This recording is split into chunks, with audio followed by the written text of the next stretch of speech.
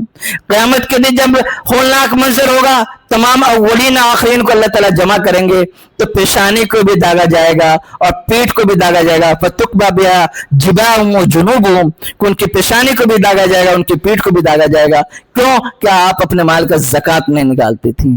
اگر قربانی کا دور آ جاتا ہے اور آپ کے اوپر 52.5 تولہ چاندی ہے یا 7.5 تولہ آپ کے پاس سونا ہے، اگر 52 تولہ سونا بھی نہیں، 7.5 تولہ سونا بھی نہیں اور 52.5 تولہ چاندی بھی نہیں ہے، تھوڑا سا سونا ہے، تھوڑی سی چاندی ہے، تو اب میں سونے کو اور چاندی کے اندر مکس کر دوں گا اور دیکھیں گے اس وقت کیا یہ چاندی کی جو سونے کی قیمت ہے یہ چاندی کے نصاب کو پہنچ رہا ہے یا نہیں، یعنی 52.5 تولہ چاندی کو پہنچ رہا ہے یا نہیں۔ اگر 52.5 تولہ چاندی کو پہنچ جائے گا تو آپ کو چاندی کے اعتبار سے زکوٰۃ نکالنی پڑے گی اور قربانی کا موسم ہوگا تو آپ کو قربانی دینی پڑے گی۔ اگر شوہر آپ کا قربانی نہیں کر رہا ہے تو آپ کو قربانی دینی پڑے گی اور اپنے زیور کو بیچ کر کے آپ کو قربانی دینی پڑے گی۔